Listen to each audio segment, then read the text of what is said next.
Good morning, students. This is fifth part of chapter Human Health and Disease, and today we are going to discuss about the topic vaccination and immunization. The principle of immunization or vaccination is based on the property of memory of the immune system.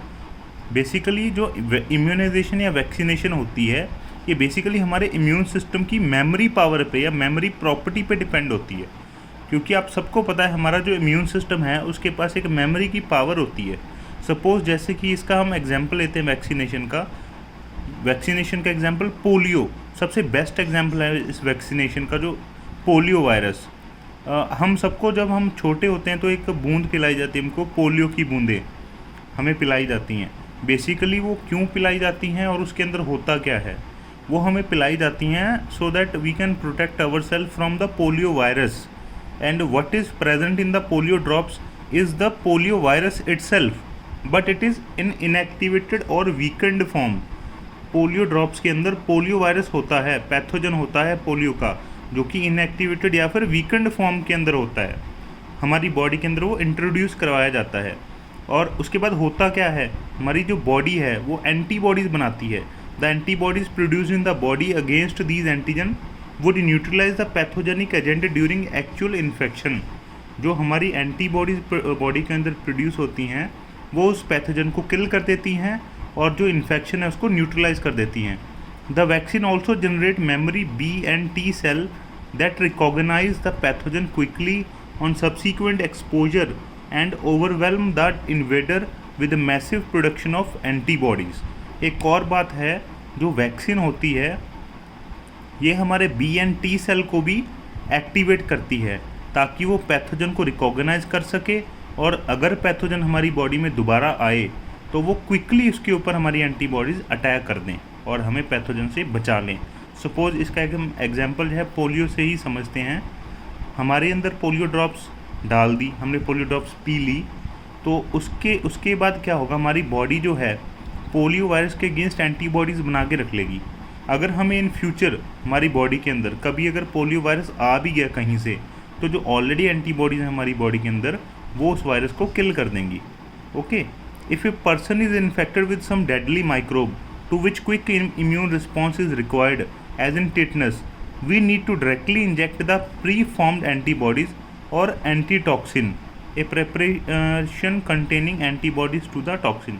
अब ये बात को समझिए, कई बार suppose हमारी body के अंदर कोई डेडली माइक्रोब जो है आ गया, तो क्या होता है, हमें क्विक एंटीबॉडीज़ चाहिए होती हैं, क्विक रिस्पॉन्स चाहिए होता है, तो उसके लिए हम रेडीमेड एंटीबॉडीज़ बॉडी के अंदर इंजेक्ट करते हैं। This type of immunisation is called passive immunisation.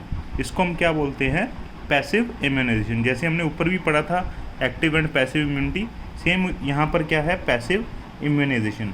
जो तो हमारी बॉडी खुद बनाती है उसको बोलते हैं एक्टिव इम्यूनाइजेशन, और जब हम रेडीमेड एंटीबॉडीज़ ले लेते हैं तो उसको बोल देते हैं हम passive immunisation. And second thing is recombinant DNA technology has allowed the production of antigenic polypeptide of pathogen in bacteria or yeast. Vaccine produced using this approach allowed large scale of production and hence greater availability for immunization. Example hepatitis B vaccine produced from yeast. अब ये भी बात को ध्यान से समझिए, जो recombinant DNA technology है इसने भी हमें बहुत सारी हेल्प की है कुछ पैथोजन से फाइट करने के लिए। जैसे कि ईस्ट है, ईस्ट से हमको हेपेटाइटिस बी की वैक्सीन मिलती है, हम ईस्ट से बनाते हैं हेपेटाइटिस बी की वैक्सीन। तो माइक्रोब्स का भी बहुत सारा रोल है। कुछ माइक्रोब हमें बीमारियां भी देते हैं और कुछ माइक्रोब बहुत सारा हमें फ़ायदा भी पहुंचाते हैं। That will discuss in other chapter. And the one more thing that the curd bacteria which is used in curd, lactobacillus, it is a type of bacteria which is used in the formation of curd. It is also very helpful for us. And next is allergies. Now we discuss about allergies. You all are familiar with the different kind of allergies. Some people have allergy of this wheat, some people have allergy of sand or dust. Different kind of allergies are there. So now we are going to discuss how allergy happen. When you have gone to a new place and sudden you started sneezing, wheezing for no explained reason, and when you went away your symptom disappear. कहते जब आप कहीं कोई नई जगह पर जाते हो तो एकदम से आपको कुछ स्नीजिंग वगैरह होने लग जाती है, नाक में प्रॉब्लम हो जाती है, और जब आप वहाँ से दूर जाते हो तो वो प्रॉब्लम ठीक हो जाती है। Did this happen to you? क्या ये आपको कभी हुआ है तो आप इसको मतलब ज़्यादा बेटर तरीके से समझ सकते हो। Some of us are sensitive to some particle in the environment. The above mentioned reaction could to could be because of allergy to pollen, mites etc. which are different in different places। कहते हैं ये क्यों होती है allergy?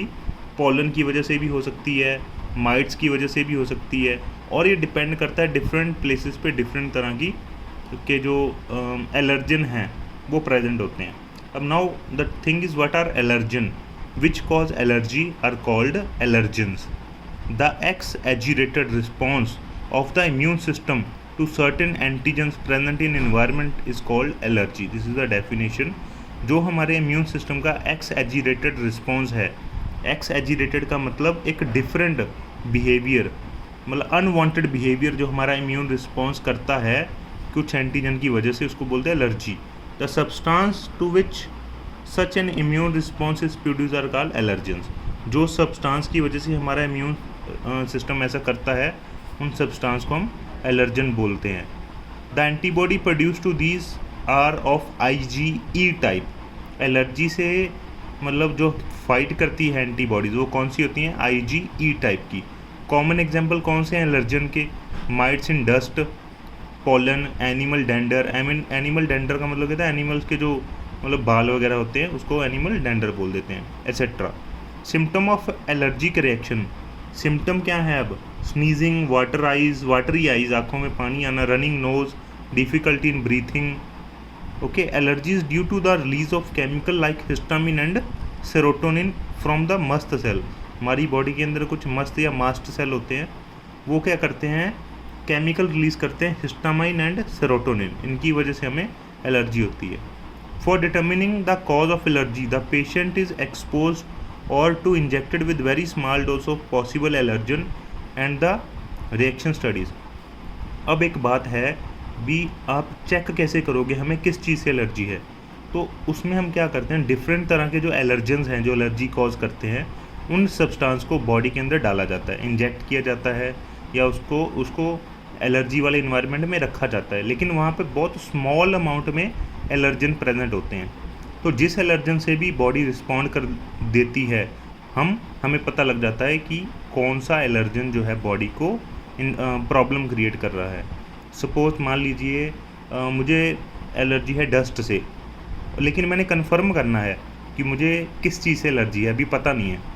तो doctor क्या करेंगे, एक तो सपोज़ पहले तो मुझे उन्होंने कर दिया एनिमल डेंडर में एक्सपोज कर दिया, एनिमल डेंडर मेरे आसपास उन्होंने हवा में एक्सपोज कर दिए, मुझे कुछ नहीं हुआ। फिर पॉलन जो है पॉलन एक्सपोज कर दिए या फिर मेरी बॉडी के अंदर इंजेक्ट कर दिए तो भी मुझे कुछ नहीं हुआ। लेकिन फिर क्या किया उन्होंने, डस्ट वगैरह मेरे अराउंड एक्सपोज कर दी, मुझे डस्ट में एक्सपोज कर दिया, एक जहाँ बहुत ही ज़्यादा मिट्टी है उस जगह मुझे रख दिया, उससे मेरी बॉडी ने रिस्पॉन्ड कर लिया। तो साइंटिस्ट उससे पता लगा लेंगे कि मुझे जो एलर्जी है वो किससे है, वो मुझे है डस्ट से एलर्जी है मुझे। Okay, the use of drug like antihistamine, adrenaline and steroid quickly reduce the symptom of allergy. यहाँ पे कुछ ड्रग्स हैं जैसे कि एंटीहिस्टामिन, एड्रेनलिन एंड स्टीरॉयड, ये बहुत ही जल्दी एलर्जी के जो सिम्टम है उसको ख़त्म कर देते हैं। Somehow modern day lifestyle has result in lowering of immune and more sensitivity to allergen। ये भी बहुत ही ज़्यादा देखिए इम्पोर्टेंट पॉइंट है। एक्चुअली आजकल का हमारा जो लाइफस्टाइल है वो भी इस तरह का हो चुका है कि हमारा जो इम्यून सिस्टम है वो कम काम करता है, क्योंकि मेट्रो सिटीज़ के अंदर या और बच्चों को भी बहुत सारी प्रॉब्लम है, एलर्जी है, अस्थमा की प्रॉब्लम्स हैं। These all cause due to the unfair our food habits.